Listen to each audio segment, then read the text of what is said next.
Hello everyone and welcome back to the monthly Magiontology Corner.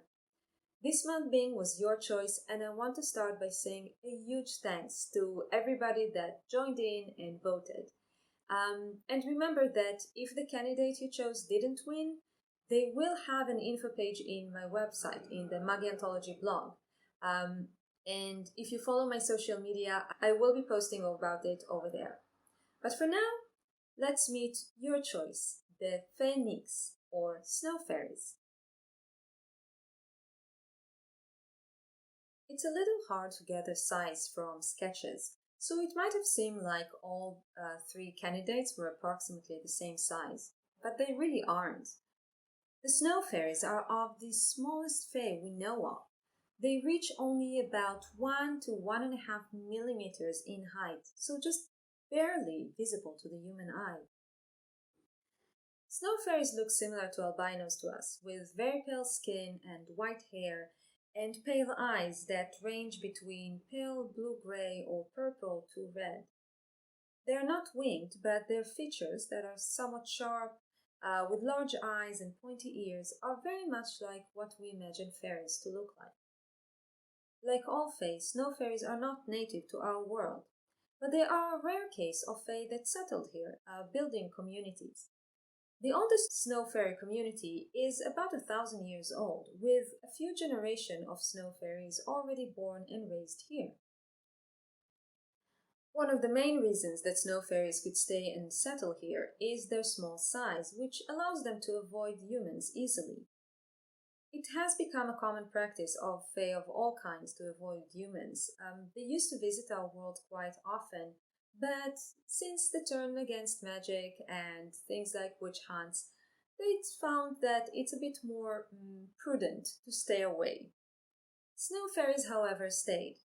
They were not affected by these changes because they stay away from human, partly because they're tiny and also because, as you can probably guess from their name, they love the cold. And I mean serious cold. They thrive in freezing climates that until modern times humans could not possibly survive in. Snow fairies settled in several places near the poles, but nowadays their communities all reside in Antarctica because they developed a close ties with one of the local animals, the Arctic springtail. Springtails are common all over the world. They are tiny insect-like creatures that thrive in humid conditions. The name springtails come from the fact that, aside from their 6 legs, they also have this folded tail-like limb that can be released, like a lever, and propel them high into the air. Well, high for them. It's only about 15 centimeters or so, but when you're only a few millimeters long, that's a lot. The Arctic springtail can live in minus 25 degrees Celsius, which is a perfectly happy temperature for the snow fairies. They're about 1 to 2 millimeters long, so the larger ones are a perfect size to be mounts for snow fairies. As mentioned, snow fairies don't have wings, and while they can use some magic for traveling, they will usually just walk. So the Arctic springtails were a very happy find for them. Snow fairies are generally nomads. They enjoy carving their homes in ice and take great care in the details and so on. But when the house is complete, they tend to get bored with it quite quickly and want to move on to another place and start another one. That's why having mounts is so useful for them.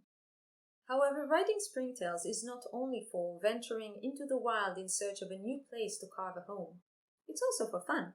The springtail's jumping ability has proven particularly fun, and snow fairies love to have competitions, seeing who will jump higher and who can hold on best to the back of the springtail.